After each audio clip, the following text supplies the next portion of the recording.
Bapak Ibu Saudara, Shalom. Dalam perjamuan kudus hari ini, saya telah berdoa agar Bapak Ibu Saudara semuanya mengalami kasih mesra Tuhan Yesus. Saya berharap Bapak Ibu sudah siap menyembah Bapa saat ini. Haleluya, kami bersyukur Tuhan, hari ini adalah hari yang Kau jadikan buat kami. Sebab itu kami mau bersuka cita, kami mau rasakan damai sejahtera-Mu yang luar biasa mengalir dalam hadirat-Mu. Terima kasih, haleluya. Oh, ya Tuhan, mari sama-sama buka hati, siapkan hatimu untuk menyembah Tuhan lebih dalam lagi, lebih dari yang sebelumnya. Haleluya, karena ada Roh-Nya yang hidup, yang nyata di dalam hadirat-Nya. Amin. Haleluya. Terima kasih Yesus Tuhan. Katakan, Roh-Mu yang hidup penuhiku. Roh-Mu yang hidup penuhiku, mengalir dalamku. Jiwaku tenang bersama-Mu dalam naungan-Mu. Roh-Mu Tuhan, Roh-Mu yang hidup penuhiku. Amin. Ya, rasakan Roh-Nya mengalir dan memenuhi setiap kita. Jiwaku tenang bersama-Mu dalam naungan-Mu. Ku buka hati untuk jamahan-Mu, berserah penuh di hadirat-Mu. Kau ambil alih seluruh hidupku, di altar-Mu menyembah-Mu. Ku buka hati untuk jamahan-Mu, ya Tuhan. Kami berserah penuh, ambil alih Tuhan seluruh hidup kami. Ya, di altar-Mu menyembah-Mu. Katakan, Roh-Mu yang kudus, Roh-Mu yang kudus, pulihkanku. Engkaulah damaiku. Ku hidup oleh anugerah-Mu yang menyertai. Katakan, yang menyertaiku, yang menyertaiku. Ku buka hati untuk jamahan-Mu, berserah ya Tuhan. Ambil alih seluruh hidup kami Tuhan. Ya, di altar-Mu menyatakan, ku buka hati, ya, untuk jamahan-Mu, ya, di hadirat-Mu. Ambil alih seluruhnya, ya Tuhan. Amin. Katakan, ku buka hati untuk jamahan-Mu, berserah penuh di hadirat-Mu. Kau ambil alih seluruh hidupku,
berserta.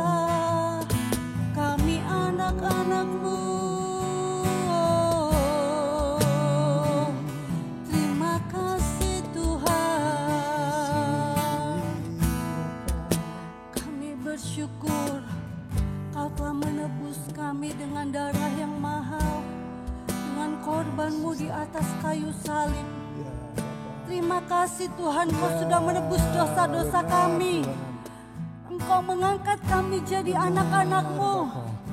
Terima kasih, dan Kau menyelamatkan kami.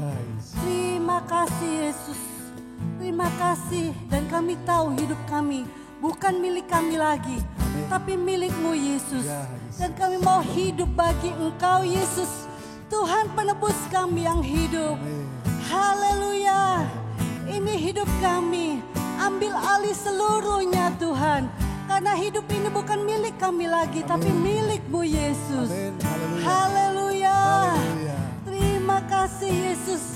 Sebab itu kami mau katakan, kami mau setia sampai selama-lamanya. Kami mau setia Tuhan. Kami mau setia mengiring Kau. Kami mau setia menggenapi rencana-Mu Tuhan. Kapanpun, apapun kondisinya Tuhan. Karena kami tahu hidup kami adalah hidup bagi Engkau Yesus. Terima kasih Tuhan. Kini aku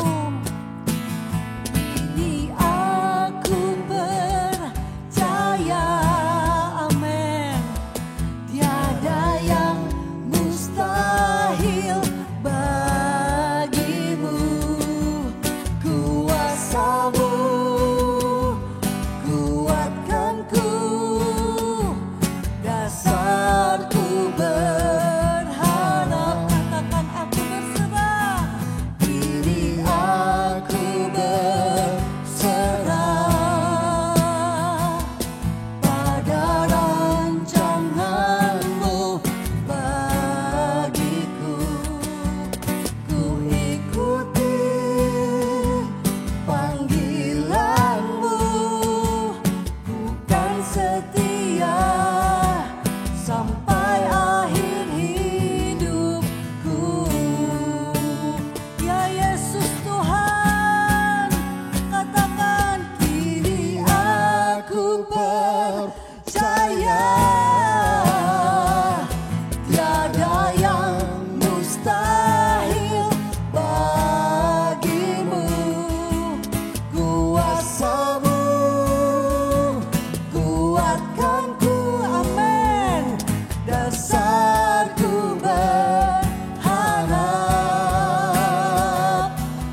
Yesus, pemilik kami, pemilik hidup kami. Kami serahkan seluruhnya kepadamu. Hati kami sepenuhnya kami bawa kepada Engkau Allah yang hidup. Hati kami ini milik-Mu. Dan biarlah kehendak-Mu yang jadi, bukan kehendak kami. Mari Bapak Ibu Saudara, berikan seluruhnya, bukan sebagian besar. Bukan hampir seluruhnya, tapi seluruhnya, semuanya. Karena hidup kita ini milik Yesus Tuhan. Dan ketika kita mau menyerahkan seluruhnya, justru kita akan mendapatkan yang terbaik. Justru kita tidak akan kehilangan yang terbaik. Tapi ketika kita menahan-nahannya, justru yang terbaik itu hilang, itu jauh dari hidup kita. Sebab itu mari bersama-sama kita mau dikomitmen memberikan seluruh hidup kita bagi Tuhan. Kita mau hidup sepenuhnya untuk Tuhan, mengikuti kehendak Tuhan, mengikuti kehendak dan rencananya dalam hidup kita. Ya Yesus Tuhan, biar Kau terus menyucikan, menguduskan kami Tuhan.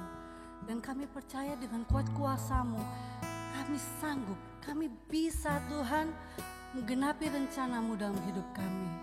Terima kasih Tuhan, terima kasih. Kami tidak mau sia-siakan darah-Mu yang begitu mahal yang sudah menebus hidup kami. Kami serahkan semuanya untuk kemuliaan-Mu. Biar Tuhan Kau disukakan dan banyak orang pun Tuhan mengalami penebusan dan keselamatan yang dari Engkau Yesus Tuhan lewat hidup kami. Terima kasih Yesus. Di dalam nama Yesus yang bersyukur untuk karya salib Yesus bersama kita katakan amin. Puji Tuhan, kita bersyukur Yesus penebus kita yang hidup itu bekerja terus dalam hidup kita. Amin. Haleluya, luar biasa. Dan hari ini dalam hadiratnya ada kuasa yang akan kita terima. Amin.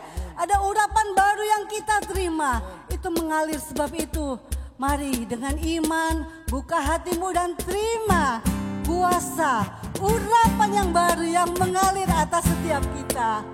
Haleluya. Terima kasih. Ini pujian kami bagi Engkau Yesus penebus kami. Haleluya. Kami yang telah ditebus dengan darah yang kudus, membawa pujian bagi-Mu. Ya, ini pujian kami Tuhan.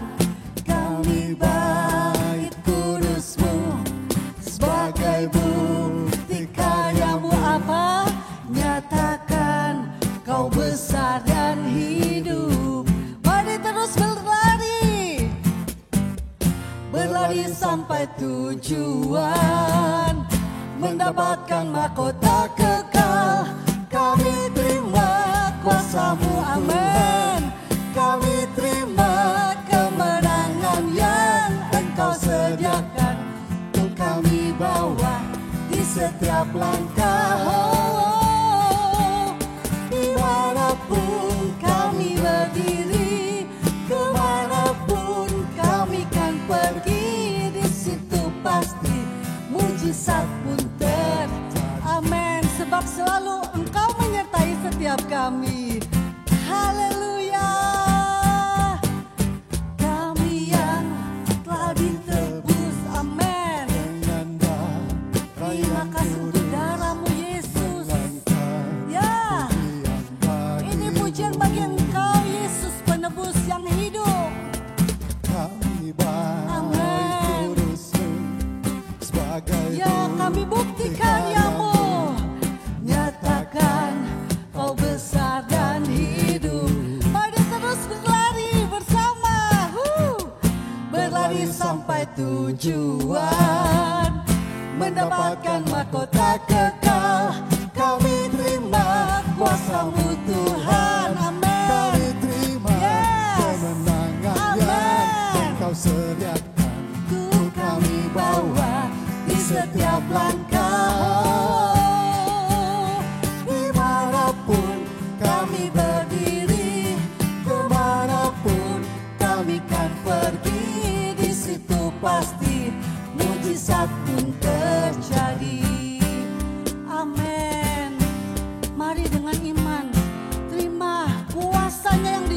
Tuhan bagi kita saat ini.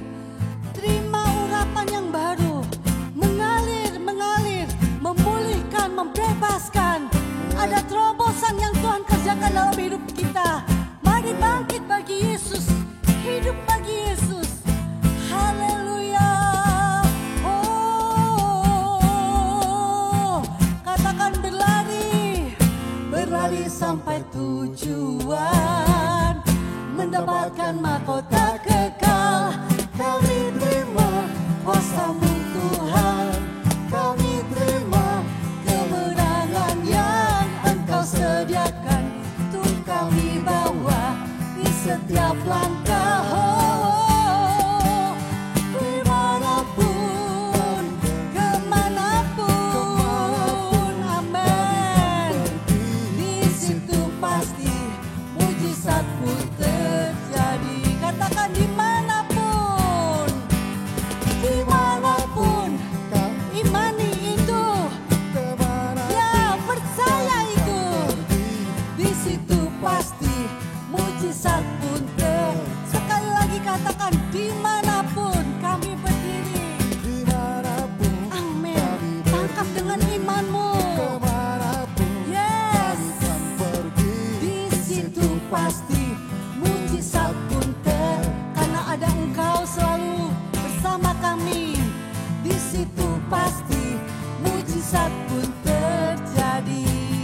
Sekali lagi katakan, di situ pasti mujizat pun terjadi. Amin. Oh, katakan kami terima kuasa-Mu Tuhan. Kami terima kuasa-Mu, urapan-Mu. Kami terima urapan-Mu. Amin. Terima itu. Katakan kami terima urapan-Mu. Terima dengan iman-Mu. Kami terima urapan-Mu. Amin, amin, amin. Kami terima kuasa-Mu. Kami terima urapan yang baru. Urapan yang memulihkan, urapan yang membangkitkan kami. Sebagai anak-anak Allah yang perkasa, ada anak Allah yang luar biasa. Sebab Engkau ada dalam kami dan Engkau berkarya. Tuhan terus berkarya dalam hidup kami, Tuhan. Biar Engkau semakin dimuliakan. Biar banyak orang juga mengalami penebusan dan keselamatan yang dari Engkau lewat hidup kami. Ini hidup kami. Kami berserah penuh. Kami mau terus berlari sampai pada tujuan. Kami mau tetap setia menggenapi panggilan-Mu. Karena kami tahu darah-Mu sudah menebus kami dan itu mahal harganya. Kami tidak mau sia-siakan itu, Yesus. Mari berbicara kepada setiap kami lewat firman-Mu. Kami mau mendengar, kami mau melakukannya. Di dalam nama Yesus, mari bersama-sama yang siap melakukan firman Tuhan katakan amin. Haleluya.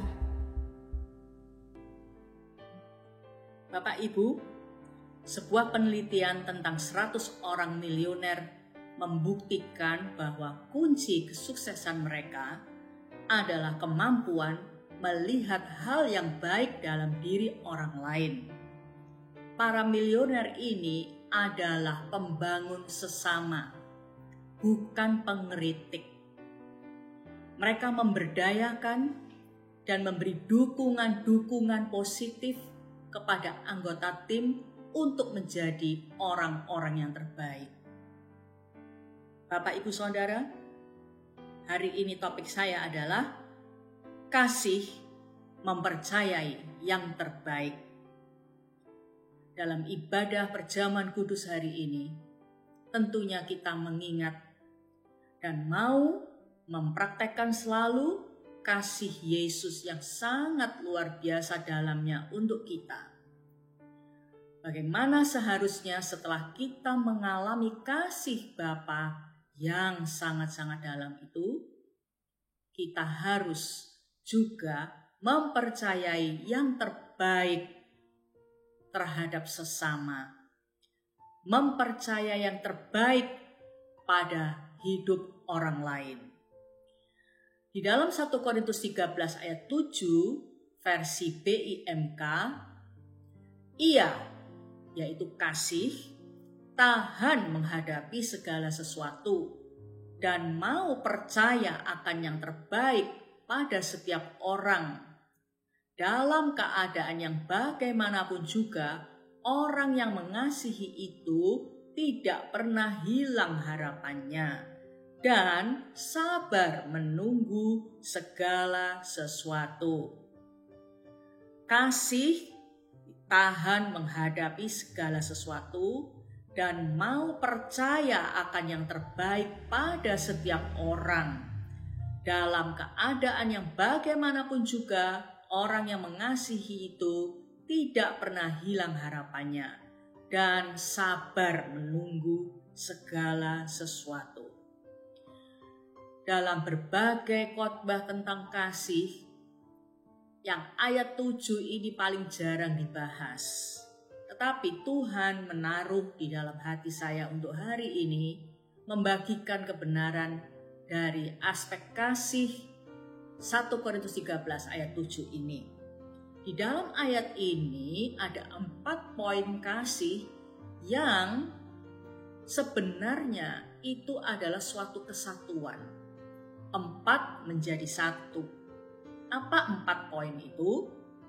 Tahan menanggung segala sesuatu, percaya yang terbaik, tidak hilang harapan, dan sabar. Jadi, kalau saya mau uraikan dengan lebih detail seperti ini Bapak Ibu. Mengasihi berarti rela menanggung kekecewaan dan mempercayai bahwa orang tersebut bisa menjadi yang terbaik. Ini berarti dalam keadaan bagaimanapun kita tidak hilang harapan dan sabar menunggu perubahan orang tersebut. Inilah kualitas kasih Bapa kepada kita. Kasih Bapa surgawi kepada kita, inilah kasih yang seperti dituliskan. Dan seharusnya kita juga yang telah mengalami kasih Bapa itu mengasihi orang lain, tahan menanggung kekecewaan-kekecewaan, dan tetap mempercayai bahwa orang yang mengecewakan kita itu bisa menjadi yang terbaik. Dalam keadaan bagaimanapun tidak hilang harapan tentang orang tersebut. Dan karena itu sabar menunggu perubahan orang tersebut. Bapak Ibu, siapakah di dalam hidup kita orang-orang yang selama ini lebih sering menjengkelkan, melakukan kesalahan berulang-ulang, dan kelakuannya sungguh-sungguh mengecewakan kita? Mungkin itu adalah suami Anda, istri Anda, rekan di kerjaan Anda, mungkin itu adalah orang tua Anda, mungkin itu adalah anak Anda sendiri, karyawan, atau para pemurid di gereja, murid-murid Anda juga seperti itu. Nah, Bapak Ibu, hari ini dalam ibadah perjamuan kudus, Tuhan menaruh dalam hati saya untuk membagikan kebenaran tentang kasih itu mempercayai yang terbaik dalam diri orang-orang tersebut. Beberapa minggu yang lalu, saya banyak membahas tentang Bapa Surgawi mempercayai yang terbaik dalam hidup kita.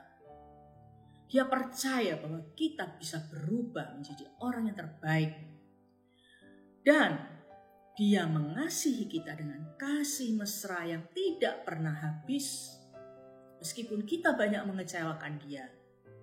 Nah, 2 khotbah yang lalu itu adalah suatu modal bagi kita untuk bisa mempercayai yang terbaik dalam diri orang lain. Dan itulah kasih yang sesungguhnya yang orang Kristen, yang murid Yesus harus lakukan. Tetapi sayangnya, yang sering kita lakukan adalah seperti ini. Fokus kepada kelemahan orang, ya kan? Sehingga cepat memberi label-label negatif. Ada sebuah kisah, Bapak Ibu.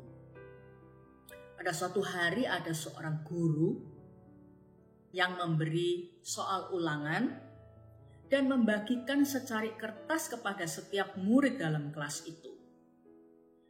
Dan secari kertas itu diberikan dalam keadaan terbalik. Jadi para murid tidak boleh melihat duluan soal ulangan tersebut.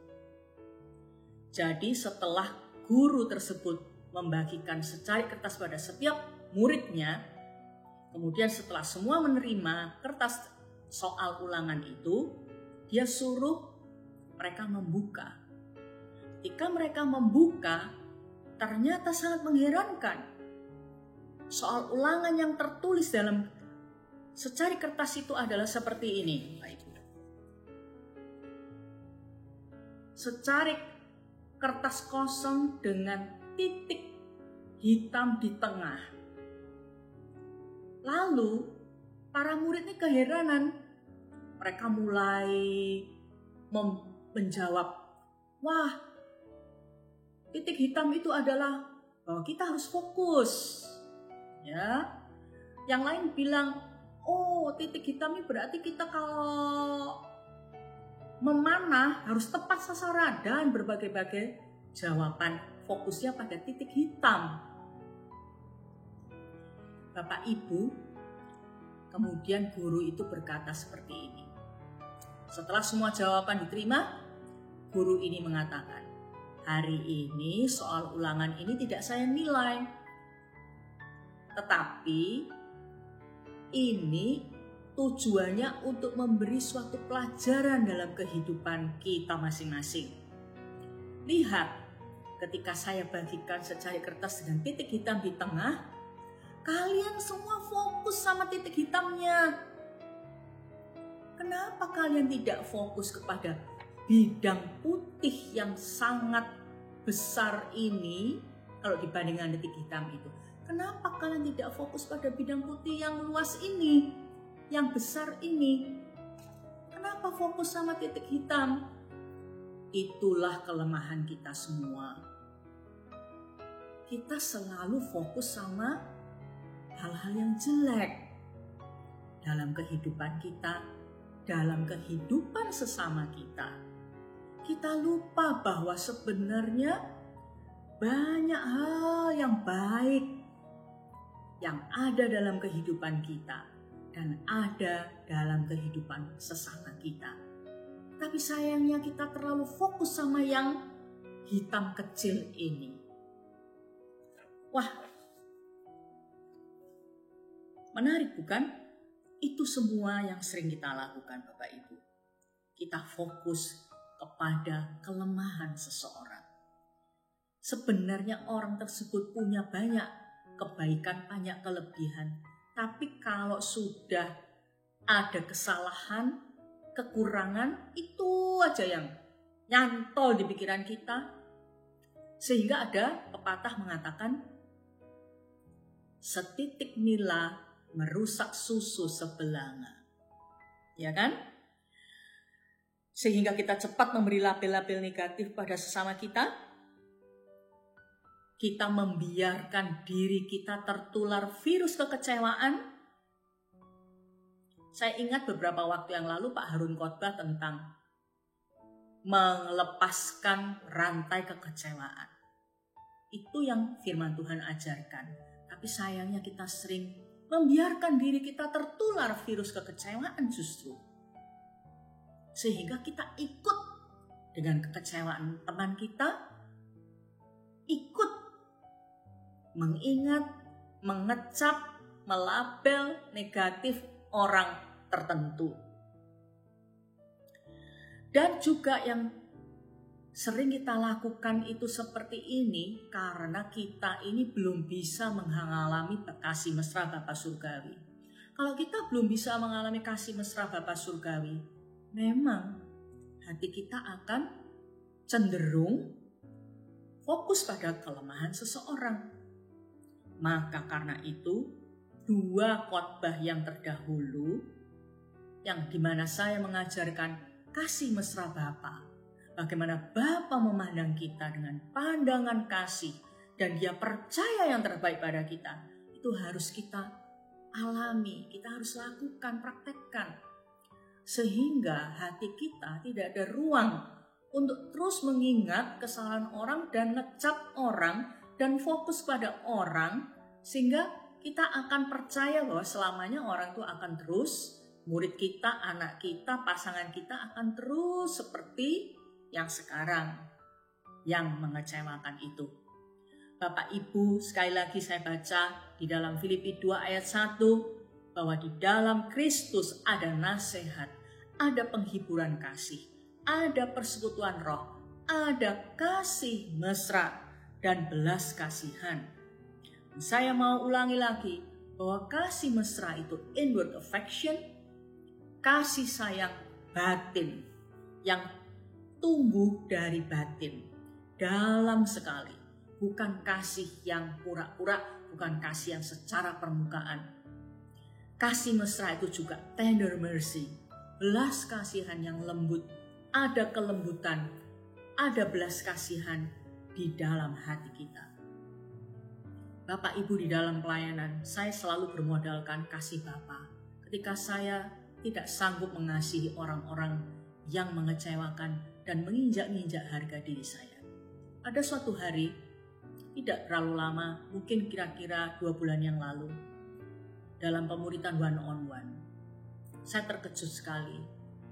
Salah seorang yang saya muridkan dengan sungguh-sungguh selama beberapa tahun ini, tiba-tiba mengatakan sesuatu yang mengecewakan hati saya, yang membuat saya shock. Dia mengatakan bahwa kalau mau ketemu saya, dia merasa enggan, dia merasa terpaksa. Seperti itu. Adalah saya mengasihi dia dan saya berkorban banyak sekali dalam investasikan hidup saya untuk dia. Memang betul, waktu dia mengatakan itu dalam keadaan yang sangat-sangat tertekan karena banyak masalah di dalam hatinya yang diakibatkan oleh pergumulan-pergumulan batinnya dalam pekerjaan, dalam pelayanan dan semuanya. Jadi orang ini lagi dikuasai oleh sakit hati, dikuasai oleh segala macam tekanan batin. Tetapi cukup banyak melukai saya terus terang. Sebelum pulang dia minta maaf tuh sampai berkali-kali. Dan saya maafkan, saya sungguh-sungguh memaafkan. Tapi saya tidak menyangkali perasaan saya sendiri. Setelah dia pulang malam itu sebelum tidur, saya merasakan perasaan sakit hati, kecewa itu menjadi satu. Kemudian saya berkata sama Tuhan, saya berdoa, saya telungkup di tempat tidur, saya bilang sama Bapak, ini yang sudah terjadi, aku harus bagaimana? Lalu Bapak Surgawi bilang gini, kalau bukan kamu, siapa lagi yang akan menolong dia? Kamu kan tahu, dia punya masalah yang sangat pahit di masa kecilnya, di masa mudanya. Kalau bukan kamu, siapa yang menolong dia? Pada saat itu, ketika Bapak berbicara seperti itu, hati saya mengalami kasih Bapak. Belas kasihan Bapak mengalir dalam hati saya untuk orang ini. Dan tanpa terasa, air mata keluar dari mata saya. Air mata belas kasihan. Dan setelah itu saya bilang sama Bapak Surgawi, Bapak, ya saya bersedia terus memuridkan dia, membimbing dia ke arah kebenaran supaya dia menjadi murid. Pakailah aku Bapak. Dan semenjak hari itu, saya bisa melihat dia dengan pandangan yang beda Bapak Ibu. Saya belum bisa mengatakan dia berubah 100%, tetapi yang berubah adalah hati saya. Hati saya begitu belas kasihan. Dan melihat perkembangan-perkembangan dia yang kurang baik sampai saat ini, tetap bisa tahan, tetap bisa sabar, tetap bisa termotivasi dan bergairah untuk memuridkan dia. Saya mau mengatakan Bapak Ibu, ketika kita kehilangan kasih untuk seseorang, kita bisa selalu minta belas kasihan, tender mercy, kasih mesra, kasih sayang dari batin itu memenuhi hati kita. Dan ajaibnya, seharusnya sakit hati, seharusnya kecewa berat, tapi yang ada belas kasihan, sakno sama orang ini. Bapak, Ibu, Saudara, kita bisa mempercayai yang terbaik pada orang yang justru menjengkelkan kita. Dengan apa? Dengan membiarkan hati kita dipenuhi oleh kasih Bapa. Bapak, Ibu, mari kita praktekkan mempercayai yang terbaik ini kepada sesama kita. Nomor 1, prakteknya adalah fokus kepada kelebihan orang lain. Ya. Jadi tidak fokus pada kelemahan. Seperti ilustrasi kertas dengan titik hitam ini. Bapak Ibu, mari kita melihat sesama kita dengan mata Yesus. Ya, seperti Yesus melihat kita, kita juga melihat pasangan kita, melihat anak kita, melihat karyawan kita, melihat murid rohani kita, murid di sekolah kita, rekan sepelayanan, rekan sekerja, siapapun mereka itu, kita melihat mereka dengan mata Yesus. Jadi, fokus pada kelebihan orang itu. Jangan fokus kepada titik hitam. Fokus kepada bidang putih di kertas itu. Kenapa? Karena cara pandang kita itu menentukan. Ya. Cara pandang Anda melihat sesama menentukan cara Anda memperlakukan mereka.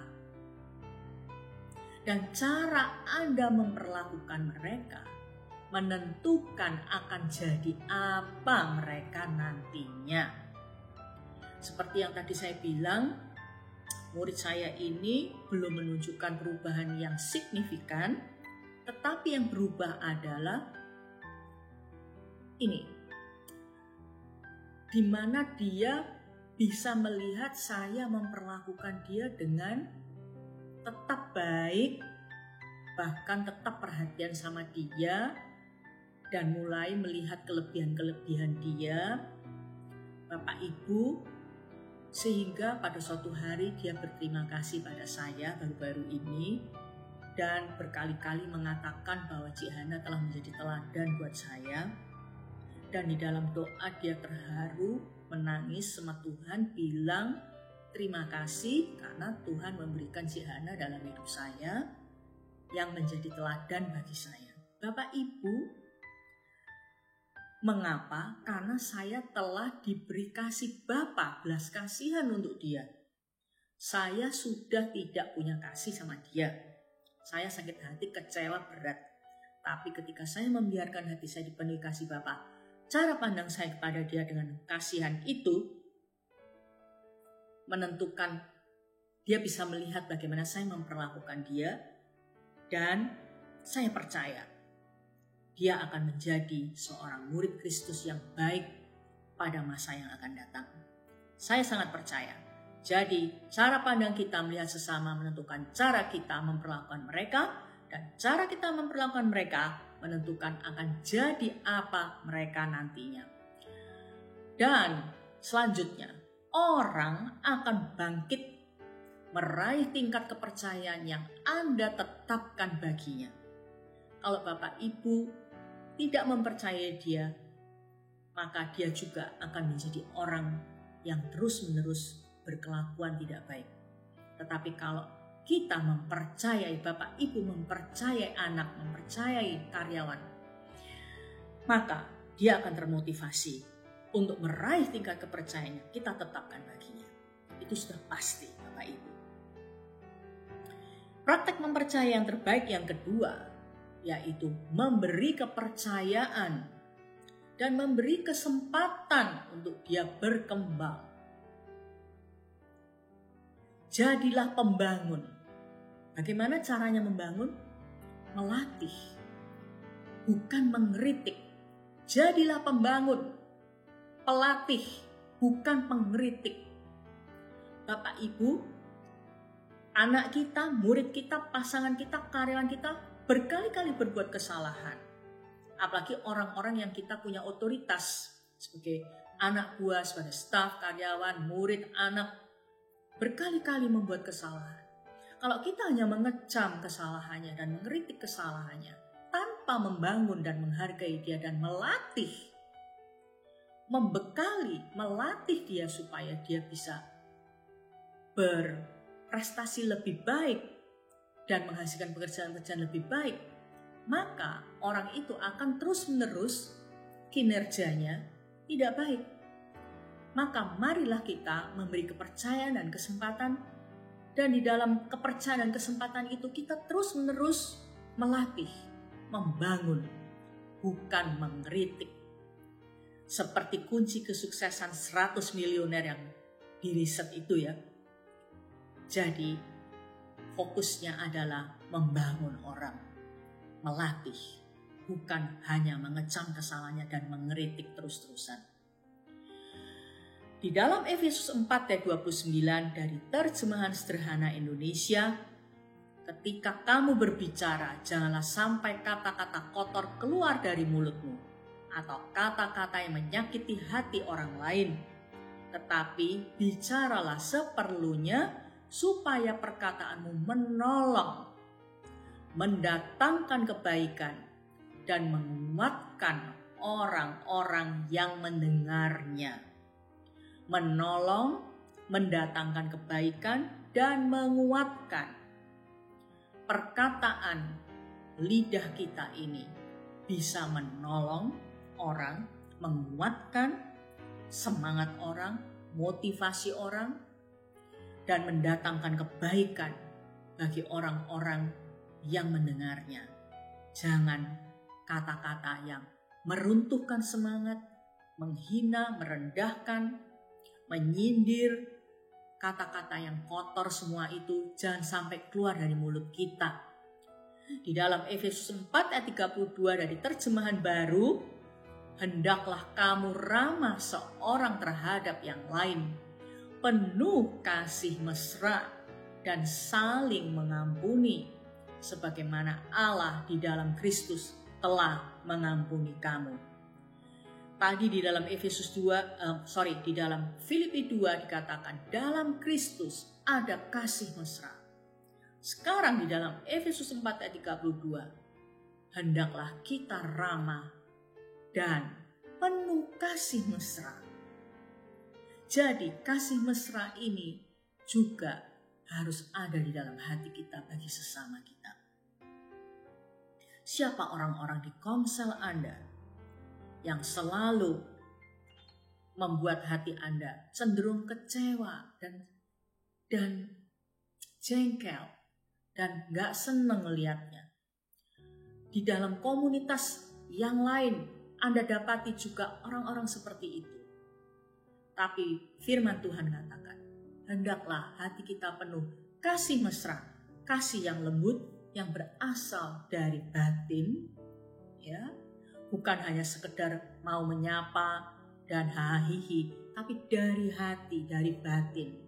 Dari hati yang lembut, ada kelembutan di dalam hati kita, belas kasihan kepada orang tersebut, itulah kasih mesra. Seperti kasih Bapa surgawi pada kita. Hendaklah kita penuh kasih mesra seorang dengan yang lain. Dan saling mengampuni. Bapak Ibu, sebentar lagi saya ingin menunjukkan sebuah video sekitar 3 menitan saja yang judulnya menunjuk kesalahan orang lain. Marilah kita saksikan video ini. Menunjuk kesalahan orang lain. Di sebuah sekolah seni, ada seorang murid bernama Lydia yang belajar melukis dengan sangat rajin. Suatu hari, Lydia ingin mengetahui tentang tingkat kemampuan melukisnya. Ia melukis satu lukisan, lalu menaruhnya di aula sekolah dengan sebuah catatan kecil di sampingnya, berbunyi, "Jika Anda menemukan kesalahan dalam lukisan ini, silahkan lingkari dengan cat hitam." Keesokan harinya Lydia melihat lukisannya di aula telah penuh dengan lingkaran berwarna hitam. Ia kembali belajar dengan giat, dan setelah beberapa waktu, ia melakukan hal yang sama. Ia menaruh lukisannya dengan catatan kecil yang sama. Namun keesokan harinya, lagi-lagi ia menemukan banyak lingkaran hitam di atas lukisannya. Dia menjadi sangat sedih.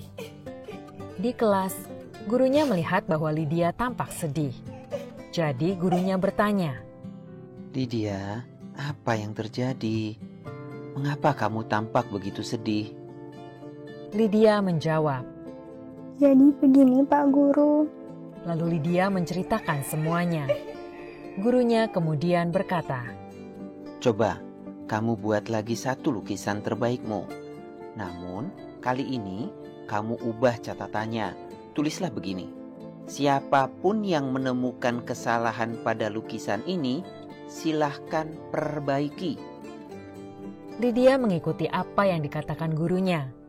Ia membuat lagi satu lukisan terbaiknya dengan menggunakan segala teknik dan keterampilan yang telah ia pelajari selama ini. Ia menaruhnya di aula sekolah dan meninggalkan catatan sesuai dengan apa yang dikatakan gurunya. Keesokan harinya, ia menemukan bahwa lukisannya utuh seperti sedia kala, tidak ada perubahan sedikit pun. Dia merasa senang. Ia kemudian mendatangi gurunya dan bertanya, Pak Guru, sepertinya tidak ada perubahan khusus dalam teknik melukis saya. Namun, mengapa kali ini tidak ada yang menemukan kesalahan dalam lukisan tersebut? Sambil tersenyum, gurunya menjawab, "Lydia, dengarkan baik-baik. Adalah mudah bagi seseorang untuk menemukan kesalahan orang lain. Namun, sulit bagi seseorang untuk mengoreksi suatu kesalahan." Sebaik apapun yang Anda lakukan, seberapa besar usaha yang Anda curahkan, akan selalu ada komentar yang negatif. Belum tentu hal itu terjadi karena ada sesuatu yang buruk. Bisa jadi hal itu terjadi karena ada suatu hal yang tidak sesuai dengan konsep seseorang. Begitupun orang yang selalu mengkritik. Belum tentu orang tersebut dapat memberikan saran perbaikan untuk Anda. Karena itu, janganlah sampai Anda dijatuhkan atau dihambat oleh kritik yang tidak membangun dalam mencapai suatu tujuan.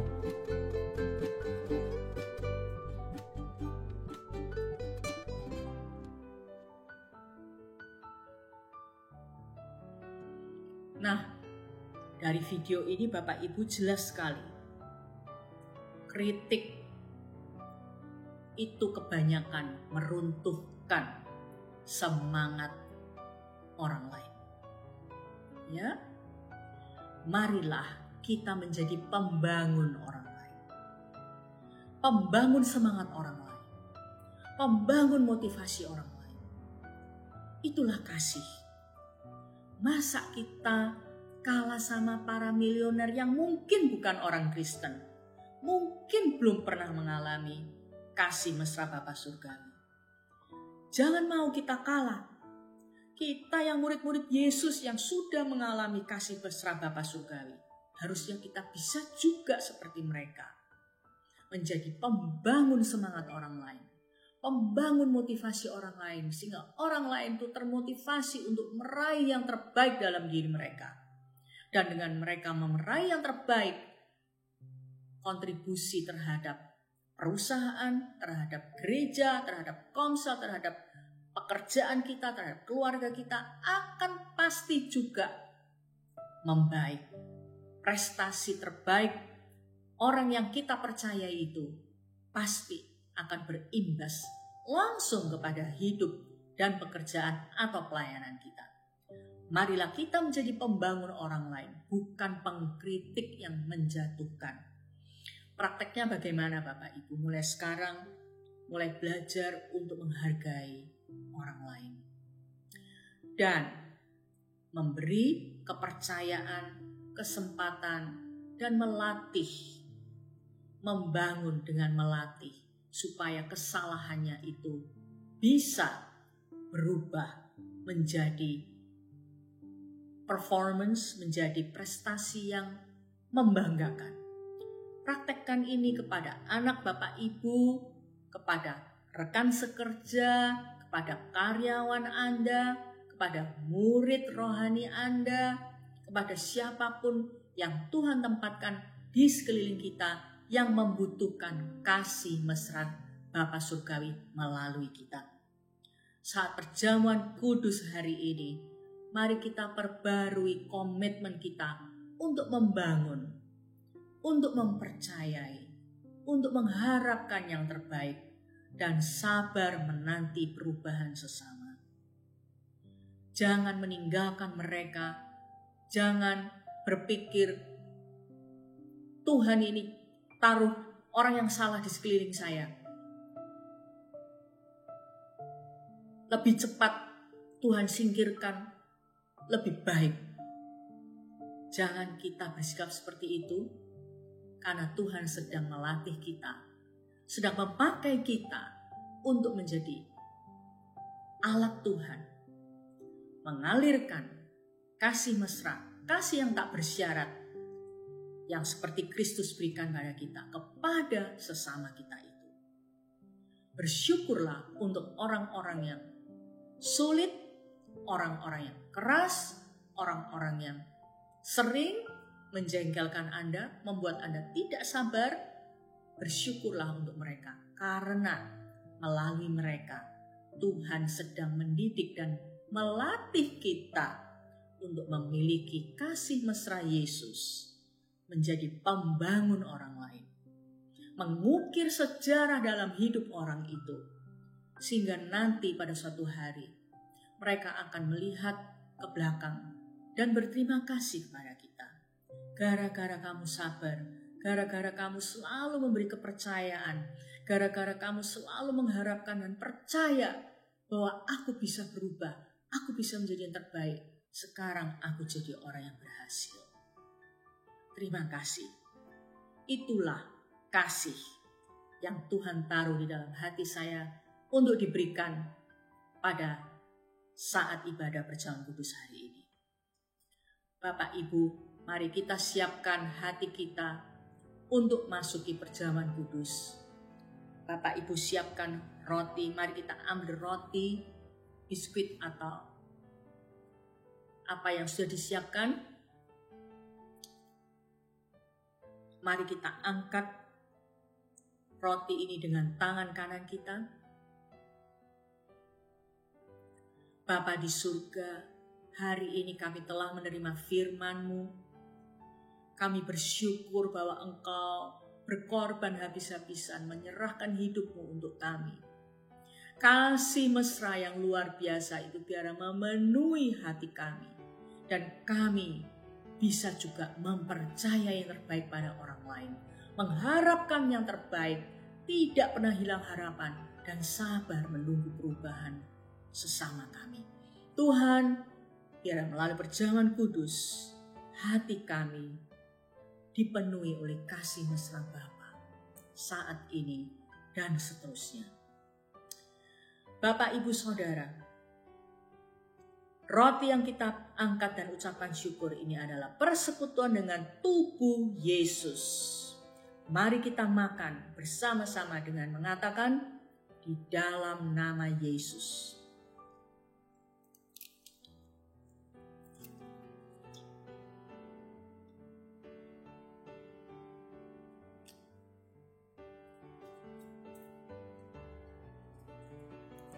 Silakan mengambil anggur atau teh yang sudah Bapak Ibu siapkan. Mari kita angkat dengan tangan kanan kita.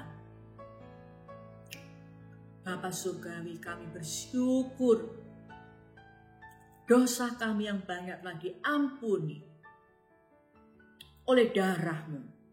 Kau tidak melihat dosa kami lagi, Kau melihat darah Yesus yang menyucikan kami. Biarlah kasih yang sama yang mengampuni, memaafkan itu memenuhi hati kami terhadap sesama kami. Terima kasih ya Bapa. Bapak, Ibu, Saudara semuanya, anggur yang kita ucapkan syukur ini adalah persekutuan dengan darah Yesus. Mari kita minum dengan mengatakan, di dalam nama Yesus.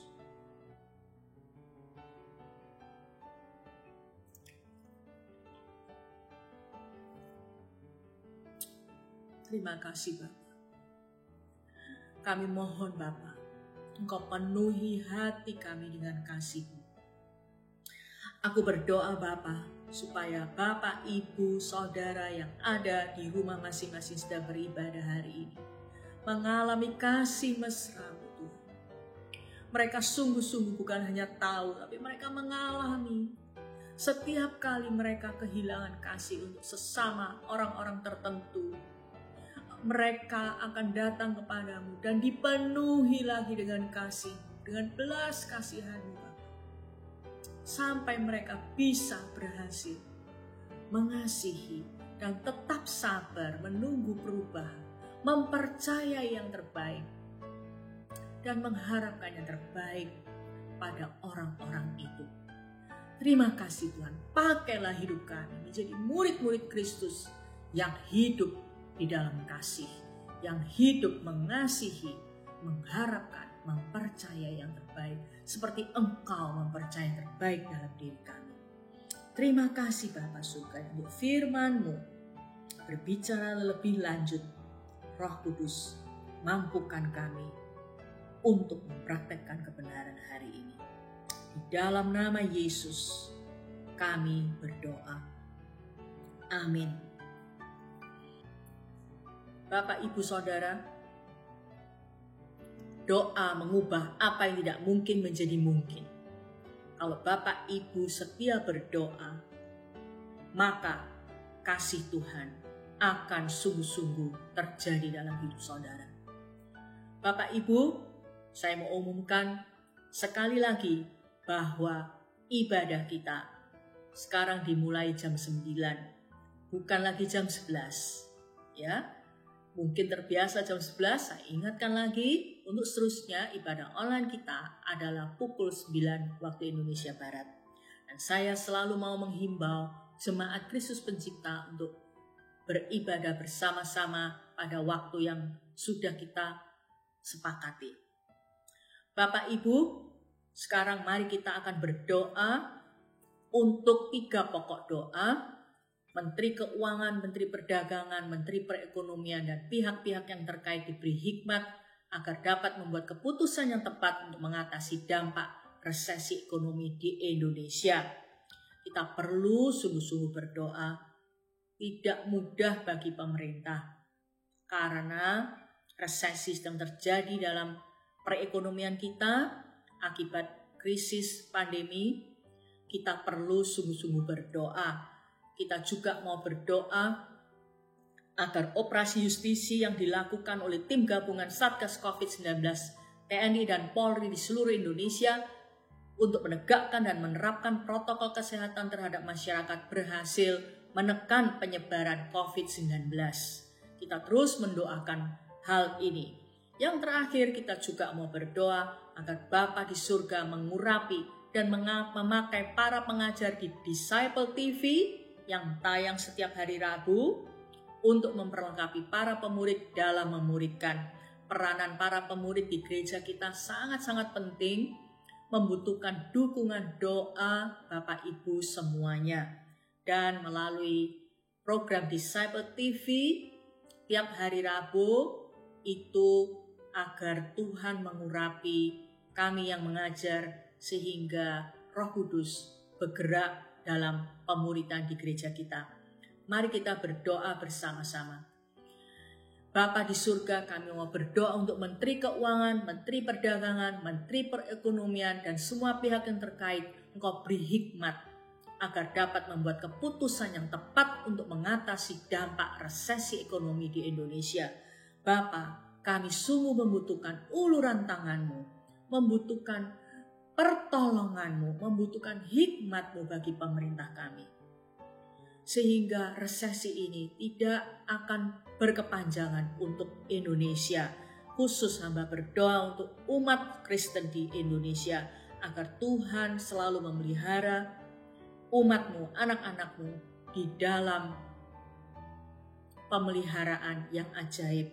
Khusus hamba berdoa untuk jemaat Kristus Pencipta yang sudah setia melakukan firman-Mu, menaati Engkau. Tuhan mengistimewakan mereka.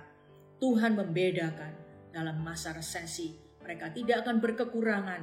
Mereka selalu dicukupi, selalu dipelihara, sehingga mereka bisa menjadi saksi Kristus bagi sesama yang lain yang membutuhkan Yesus. Terima kasih Bapa. Kami mau berdoa, Tuhan Engkau menyertai agar operasi justisi untuk menegakkan dan menerapkan protokol kesehatan di seluruh Indonesia berhasil menekan penyebaran COVID-19. Tuhan Engkau menyertai semua pihak dalam operasi justisi ini. Tim gabungan Satgas ini Tuhan, TNI dan Polri bekerja dengan serempak dan giat, bekerja tanpa memandang bulu untuk menegakkan protokol kesehatan, sehingga akhirnya COVID-19 ini bisa ditekan penularannya. Bapa, kami sungguh berdoa agar pandemi ini bisa surut dan reda dan berakhir. Terima kasih Tuhan, kami berdoa yang terakhir untuk kegerakan pemuridan di dalam gereja kami. Biar Engkau mengurapi dan memakai para pengajar di Disciple TV untuk memperlengkapi para pemurid dalam memuridkan.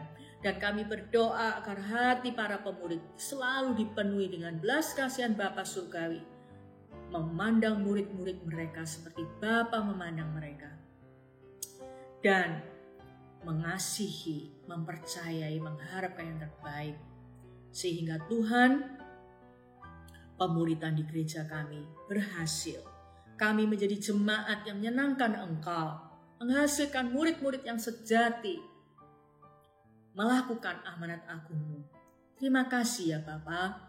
Kami bersyukur untuk ibadah hari ini, untuk hadirat-Mu, dan untuk kebenaran firman-Mu yang telah menjamah hati kami, untuk kasih-Mu yang indah yang kami alami. Sekarang Bapak, Ibu, Saudara, kita meninggalkan ibadah ini bersama dengan Yesus. Biarlah kasih Bapa, persekutuan dengan Roh Kudus selalu menyertai kita dalam kehidupan kita sehari-hari. Urapan Roh Kudus menjadikan kita saksi Kristus di dunia kerja, di keluarga, dan kepada sesama kita dimanapun. Kita menjadi saksi Kristus, sehingga Tuhan Yesus dipuji melalui hidup kita. Di dalam nama Yesus, amin.